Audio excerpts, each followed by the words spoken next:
Olá, iremos falar sobre os ácidos nucleicos. Iremos abordar o que são os ácidos nucleicos, a estrutura do DNA e do RNA. Os componentes dos grupos sou eu, Evelyn Miranda Soria, Berdan Carreiro Domiciliano Coelho e Aldenise Silva e Silva.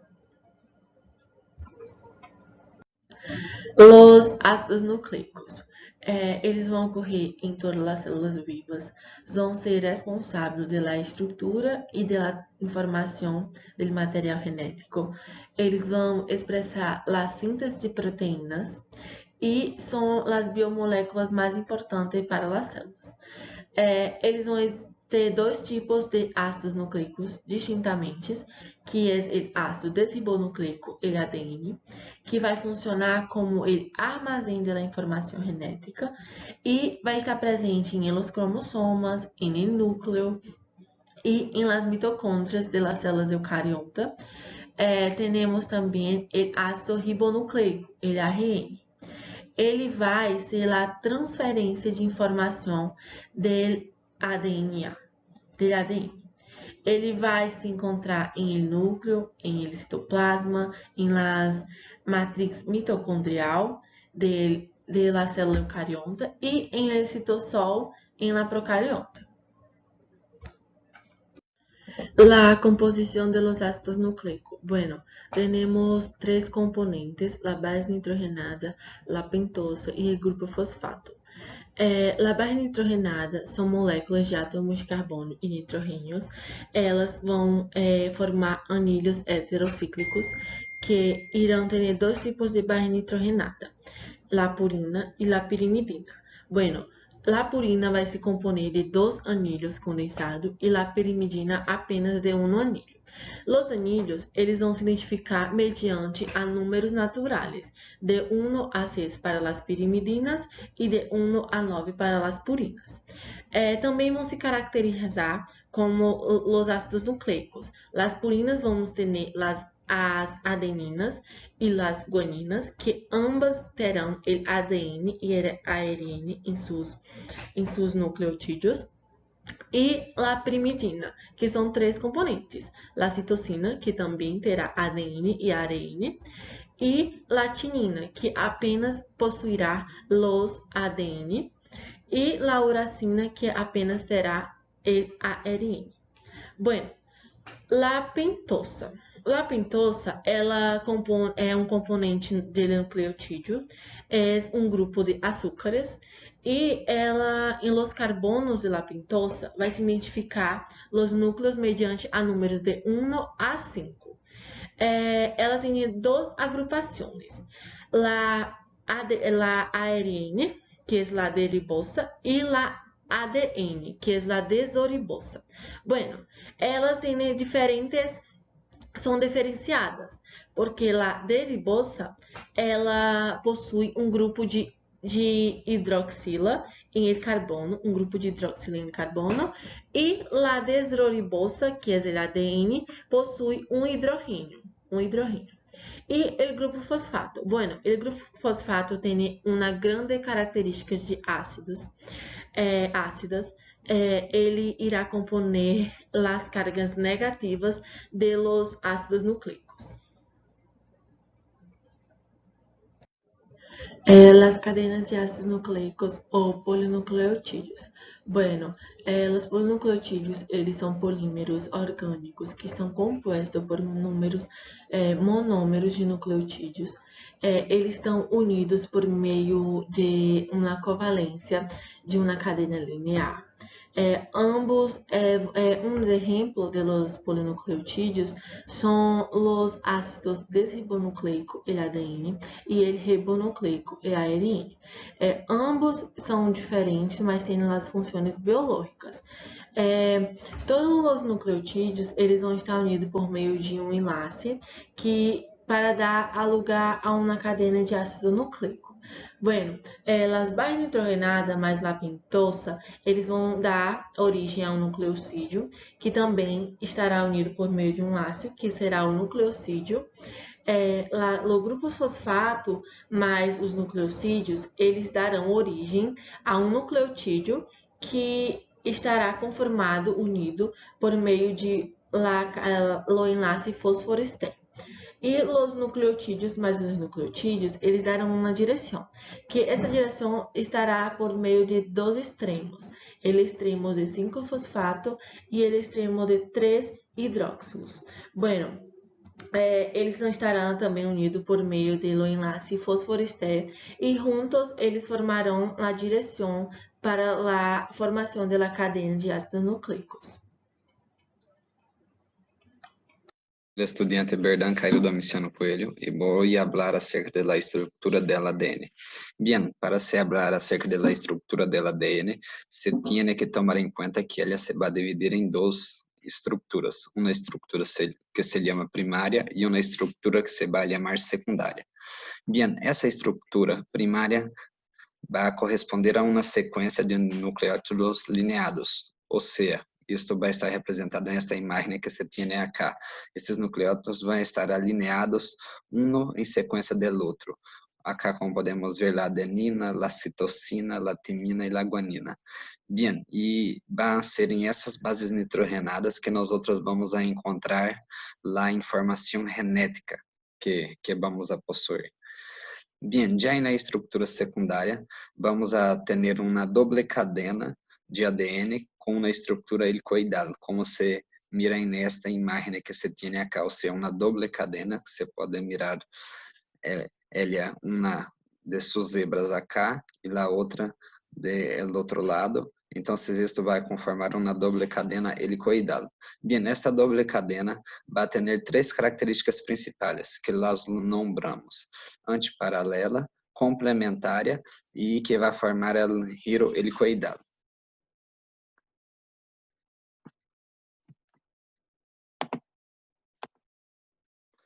Bien, acá nós podemos falar acerca de essas três características.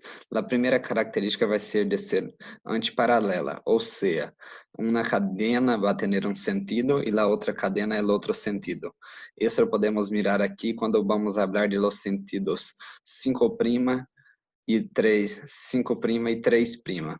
Ou seja, vamos a mirar que acá vamos a ter o grupo fosfato, a pentosa e a base nitrogenada, conformando uma cadena.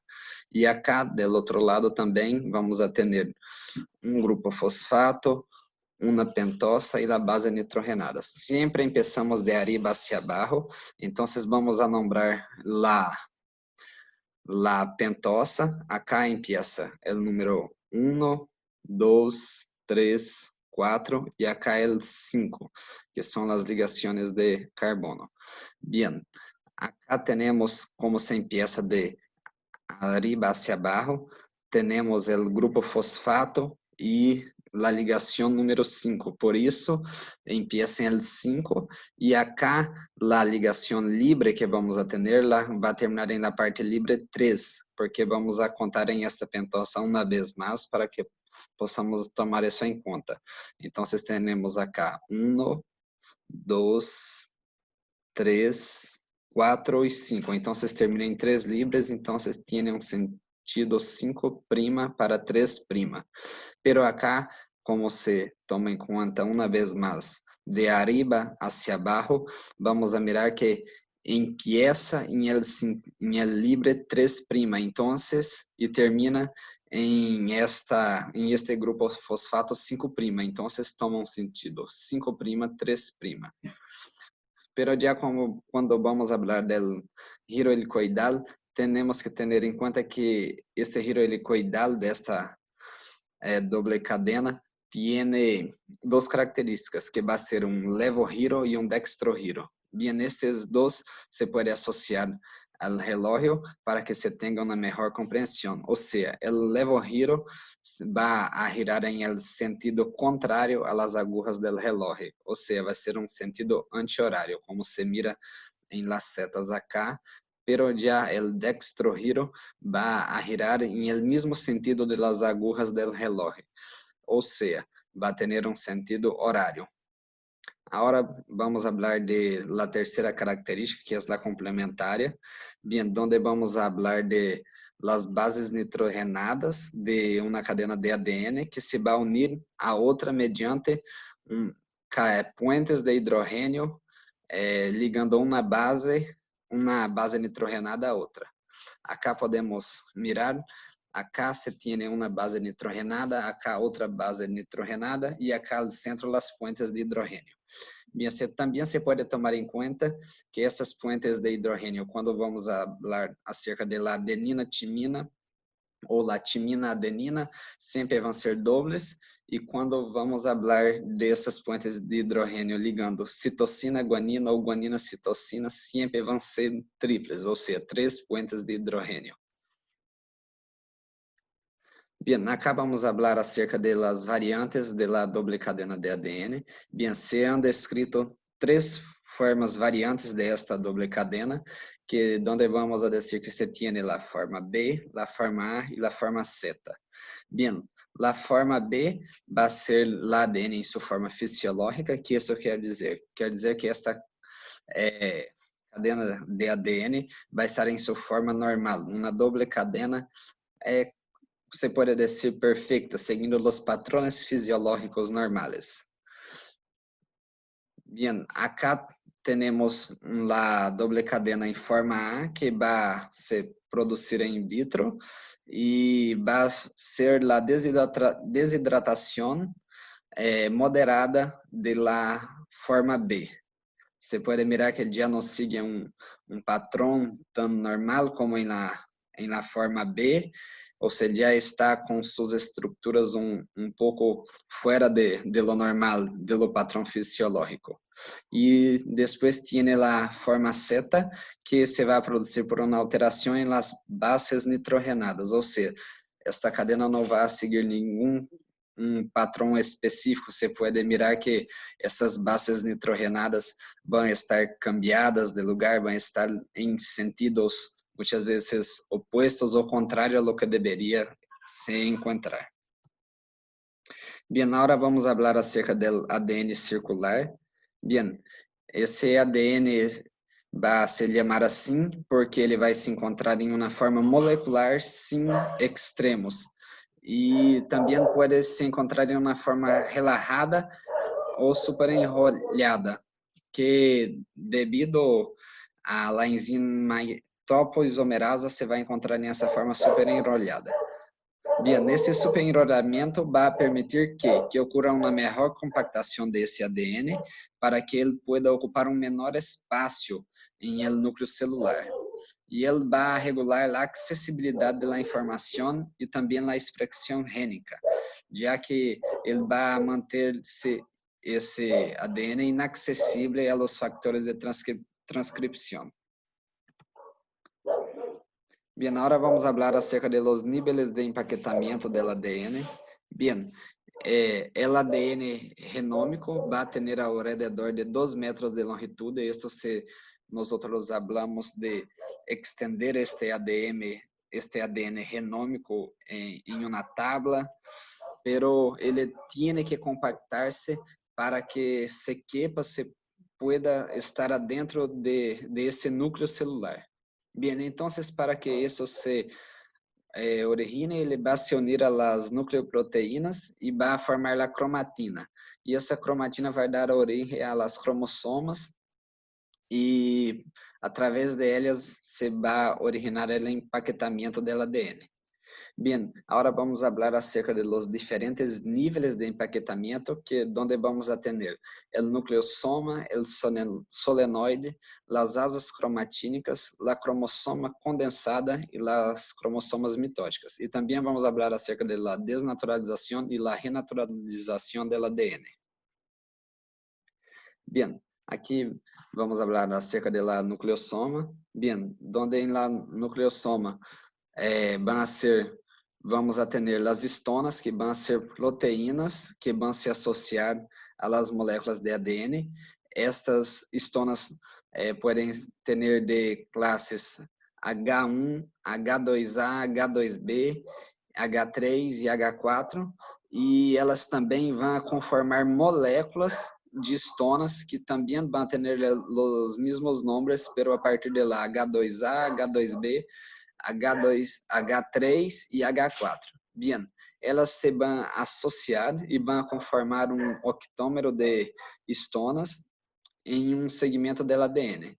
Bien, esta doble cadena se va a enrollar dando 1.6 vueltas al octâmero e vai formar assim o nucleosoma. Então, acá em esta imagem, miramos o nucleosoma, onde esta cadena de histonas se vai enrollar através do octâmero e acá se pode mirar que ele ha dado 1.6 vueltas. Acá em esta imagem se pode mirar melhor. Bien, los fragmentos desse ADN vão se juntar formando uma cadena de nucleosomas chamadas cuentas de Rosário. Então, acá se pode mirar, quando eles se juntam, se chamamos cuentas de Rosário, porque tem 1, 2, como se fueran seguidas. Então, para uma melhor similitud que tengamos. Bien, depois passamos a falar do solenoide, onde os nucleosomas compactados vão formar um polinucleosoma que, juntamente com a histona 1, a H1 vai generar uma estrutura mais compacta, onde vamos a chamar de solenoide. Esta estrutura mais compacta vai formar uma hebra de 30 nanômetros, onde vamos a chamar de cromatina. E essa cromatina pode estar em la forma activa, onde nombramos eucromatina, e em la forma inactiva, que nombramos heterocromatina. Acá temos o solenoide, acá temos a histona H1. Bien, os nucleosomas vão a se juntar juntamente com a histona H1 e vão a conformar esse solenoide, ou seja, se vão a compactar aún mais, vão a deixar de estar ligado a outra em uma porção, se pode dizer, mais linear, e se vão a enrolando e compactando aún mais. Bien, depois disso, hablamos de las asas cromatínicas.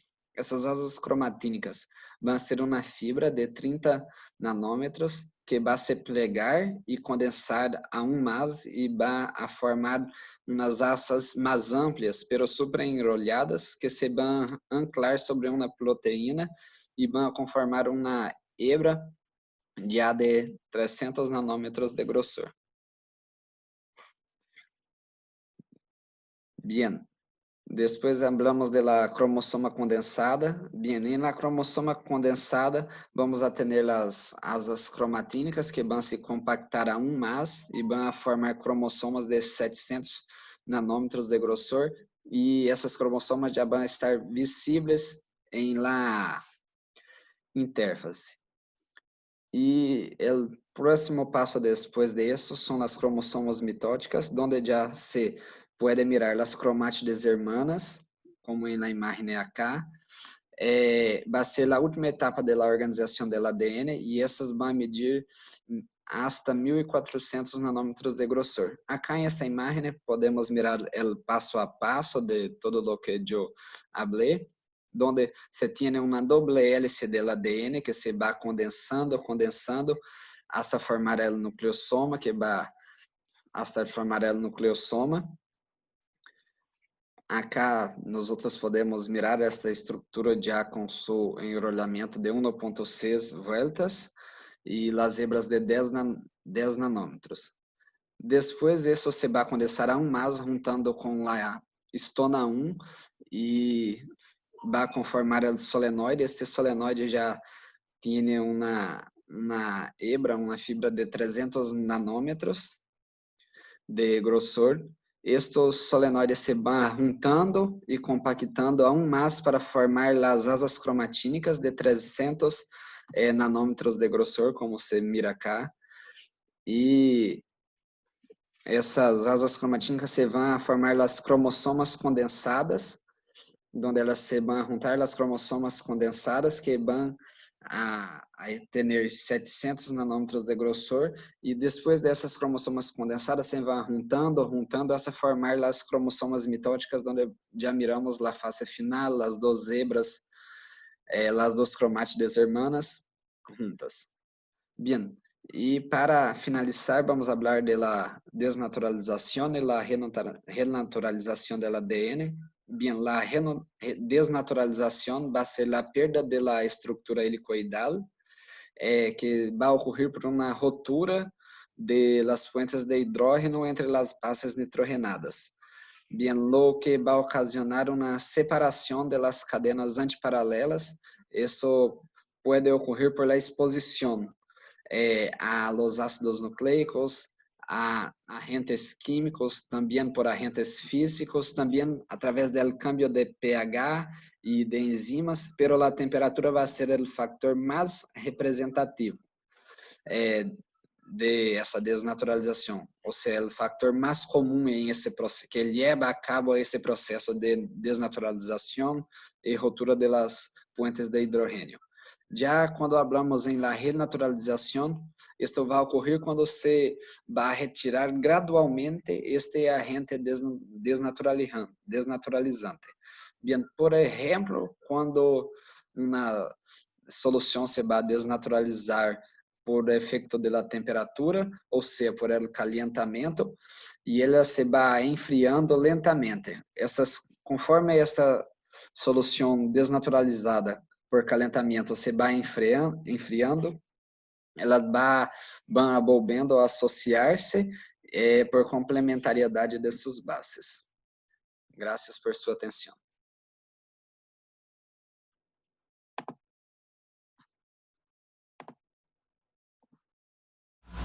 Hola, mi nombre es Aldenice.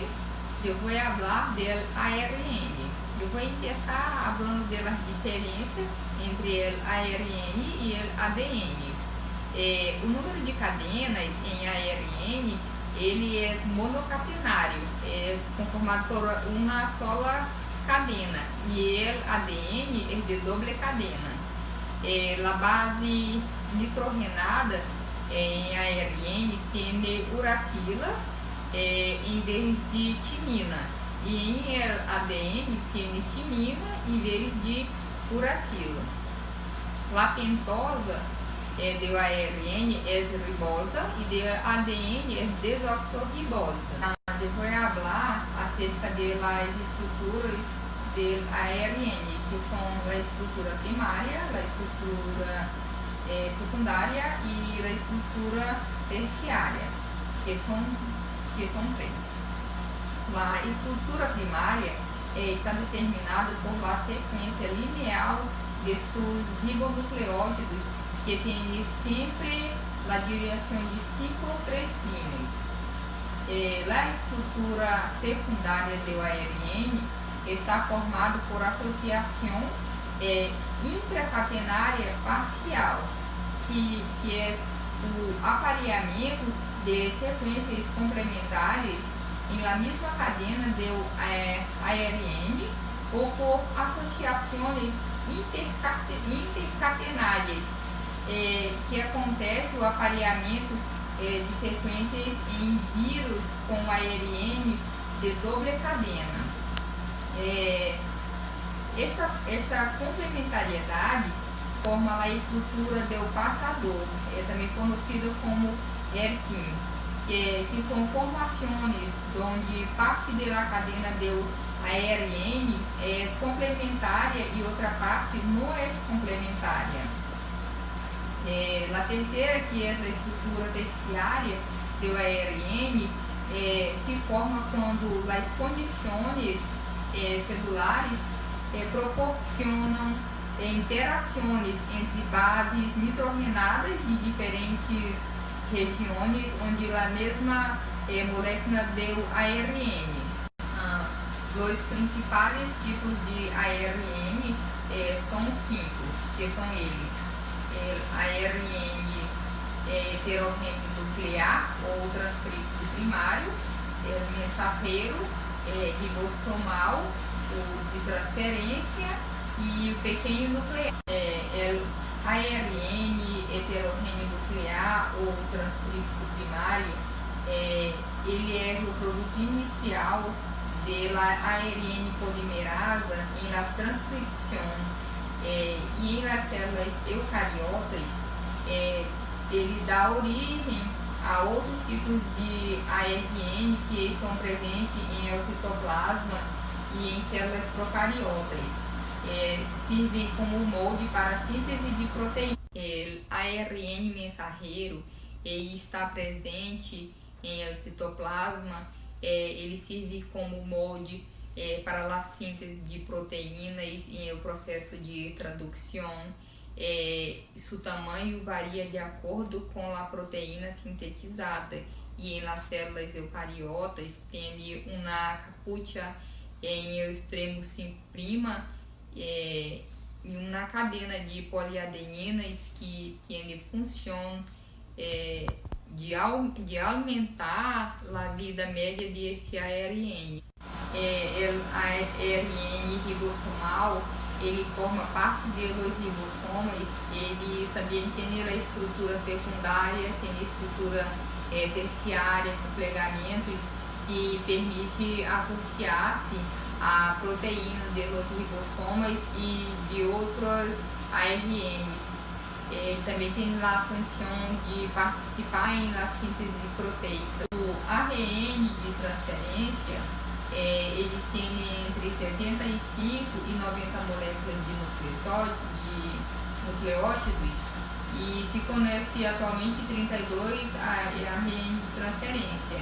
É distinto, ele está presente em todas as células e libera aminoácidos dos ribossomas para a síntese proteica.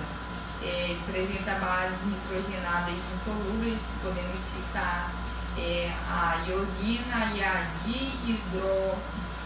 a dihidrouridina, e ele está incluso latamina, que é a estrutura secundária complexa com zonas de apareamento entre sequências complementares e sem apareamentos entre sequências complementares em regiões críticas e união de aminoácidos em o braço com anticondom, que reconhece os condôminos de ARN.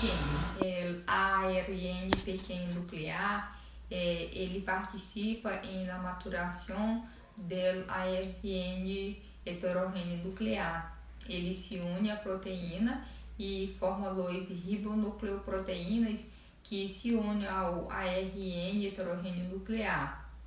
Ele faz para eliminar os intrones, que são os fragmentos de ARN que estão presentes em ARN mensageiro e formam complexos de ARN proteínas chamados de espliciosomas. Vamos falar das enzimas de ARN, que são as ribosinas, que são catalisadores biológicos que têm um sítio ativo, um de união para o substrato e outro para a união de cofator. Um exemplo é o ARN pequeno mensageiro, que ele é involucrado em uma maturação do ARN heterogêneo nuclear. Então, as duas enzimas que podemos dizer que tem em o ARN são o CARN e o miARN. O CARN são moléculas de ARN de dupla cadena de 20 a 25 nucleótidos que suprime a expressão de um REN específico. E o ARN, ele se une a uma sequência complementar do ARN mensageiro. E esta união produz uma degradação enzimática do ARN mensageiro em la célula eucariota. A enzima miARN são moléculas de ARN de cadena sencilla de 21 a 23 nucleótidos e ele regula a expressão genética. Os miARN se unem a uma sequência complementar do ARN mensageiro e bloqueiam a tradução. O miARN ele não é totalmente complementário ao RN mensageiro. E, por tanto, ele não degrada, ele solamente bloqueia para a síntese de proteínas.